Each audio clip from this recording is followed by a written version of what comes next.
আচ্ছা, তোমরা বলো তো এটা কি? আলু তো বোঝাই যাচ্ছে, সঙ্গে পেঁপেটাও কেটেছি।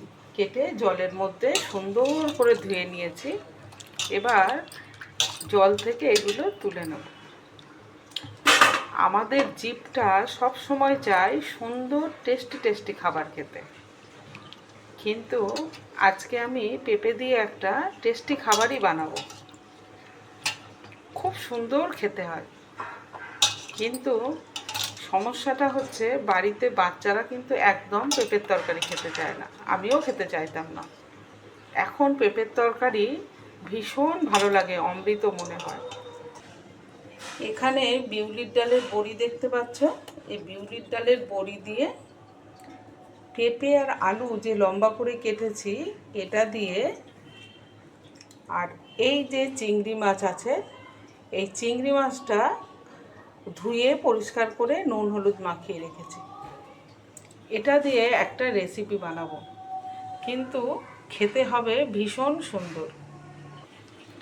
যে কোনো তরকারি সর্ষের তেলে রান্না করলে সেটার টেস্টটা খুব ভালো আসে আমার মনে হয়, তবে তেলটা অবশ্যই পরিমাণে কম হওয়া উচিত। গরম হয়ে গেছে তেলটা, এবার বিউলির ডালের বড়িগুলো ভেজে নেব।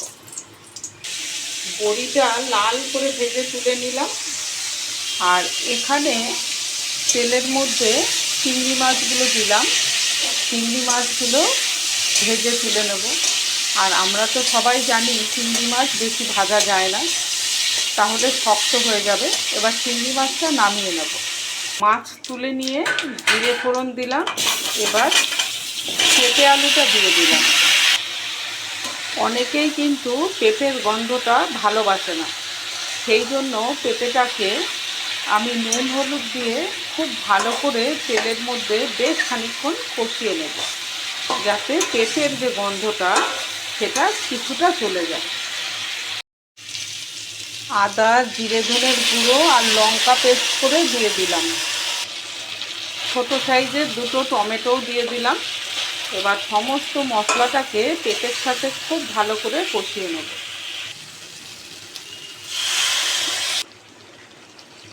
এবার ঝোলটা ফুটে ওঠার জন্য অপেক্ষা করব, আর কিছুক্ষণ ঢেকে রান্না করব। তার আগে ভেজে রাখা বড়িগুলো দিয়ে দিলাম, কিন্তু চিংড়ি মাছটা এখন দেব না। ঝোলটা ফুটে ওঠার পরে যখন পেঁপে আলুগুলো নরম হয়ে যাবে তখন চিংড়ি মাছ দেব। আলু পেঁপেটা একদমই গলে এসছে, আর বড়ির দারুণ ফ্লেভার বেরোচ্ছে ঝোল দিয়ে। এবার আমি এর মধ্যে দিয়ে দেবো ভেজে রাখা চিংড়ি মাছটা।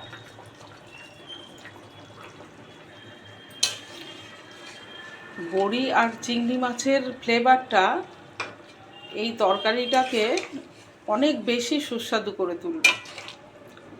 দেখো চিংড়ি মাছটা দিয়েছি, এবার এটাকে মিনিট 2 আমি ঢেকে রান্না করব। নামানোর আগে একটু কসৌরি মেথি দিয়ে দিলাম। তবে এইভাবে একবার বিউলির ডালের বড়ি আর পেঁপে চিংড়ি দিয়ে এই রকম একটা গায়ে গায়ে ঝোল করে দেখবেন, অবশ্যই খুব ভালো লাগবে খেতে, আর পেটটাও ঠান্ডা থাকবে।